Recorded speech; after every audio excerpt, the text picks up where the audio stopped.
Rocky পার্বত্য অঞ্চলের উষ্ণ বায়ু হচ্ছে এখানকার দিয়েছে চিনুক, বোরা, শিরোক্কলু। এখানে হবে চিনুক। বিকেলের দিকে সমুদ্র বা নদীর পাড়ে বসলে শীতল সমুদ্র বায়ু প্রবাহিত হয়। পৃথিবীর উচ্চতম হ্রদ হচ্ছে টিটিকাকা। লা প্লাটা নদীর অববাহিকায় আছে পম্পাস সমভূমি। দক্ষিণ আমেরিকার একটি মরুভূমি হচ্ছে আটাকামা মরুভূমি। অ্যাঞ্জেল জলপ্রপাতটি ওরিনোকো নদীতে সৃষ্টি হয়েছে। এবার যেটা দুই দাগে আছে স্লিট কি। স্লিটটা তোমরা অবশ্যই 49 নম্বর পেজে পেয়ে যাবে সহায়িকায় বা টেক্সটে। তাও স্লিট হচ্ছে এক প্রকার সমভূমি অঞ্চল। টাইফুন কি না, টাইফুন হচ্ছে মাটির উর্বরতা বাড়ানোর এক বৃদ্ধি মান। পৃথিবীর বৃহত্তম চিরহরিৎ অরণ্যের নাম হচ্ছে সিলভা। পৃথিবীর বৃহত্তম ভঙ্গিল পর্বতমালার নাম হচ্ছে আটাকামা। তারপর রয়েছে 3 দাগে আয়তনে পৃথিবীর বৃহত্তম মহাদেশ কি। এখানে বলছে আয়তনের দিক থেকে পৃথিবীর তৃতীয়। এটা হবে কি না, তোমরা নিশ্চয়ই জানো উত্তর আমেরিকা। নায়াগ্রা জলপ্রপাত ড্যাশ নদীর উপর সৃষ্টি হয়েছে। নায়াগ্রা জলপ্রপাত হচ্ছে উরুগুয়ে এবং পারানা। নায়াগ্রা আরও একটি হতে পারে ওরিনোকো নদীর ওপর সৃষ্টি হয়েছে। ড্যাশকে পৃথিবীর কসাইখানা বলা হয় শিকাগোকে। উত্তর আমেরিকার নাতিশীতোষ্ণ তৃণভূমির নাম কি। উত্তর আমেরিকার নাতিশীতোষ্ণ তৃণভূমির নাম হচ্ছে এখানে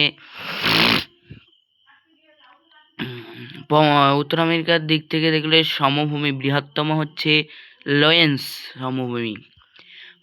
মিসিসিপি নদীর প্রধান নদী হচ্ছে অ্যাপালেসিয়ান। আর পর্বতমালাটা এবার বাফেলো থেকে এখানে হবে পৃথিবীর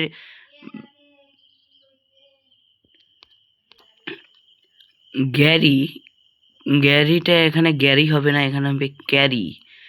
এটা সম্ভবত হচ্ছে বি অর্থাৎ লৌহ ইস্পাত শিল্পে।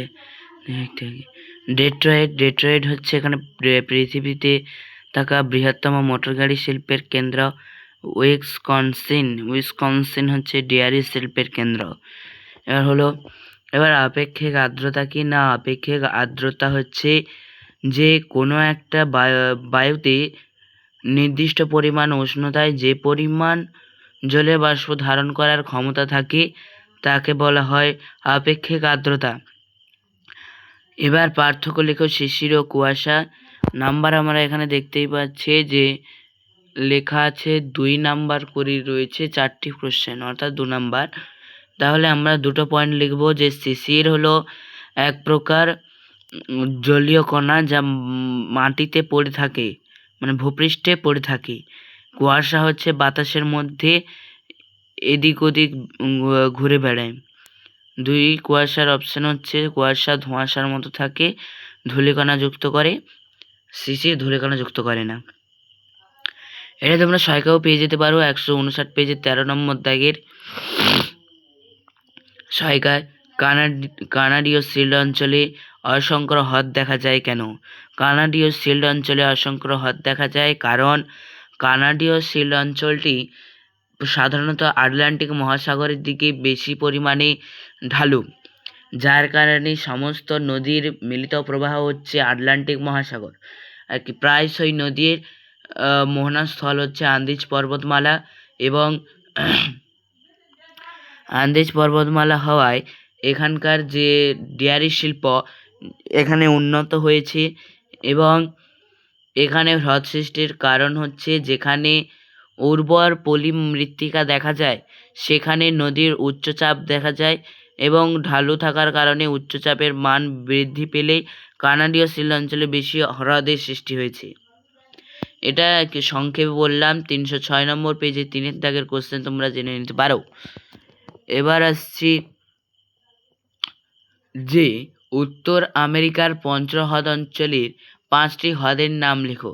এখানে আমরা অবশ্যই জানি 5টি হ্রদের নাম কি না, সুপিরিয়র, মিশিগান, হুরন, ইরি এবং অন্টারিও। আমাজন নদীর মোহনায় বদ্বীপ সৃষ্টি হয়নি, এর কারণ ব্যাখ্যা করো।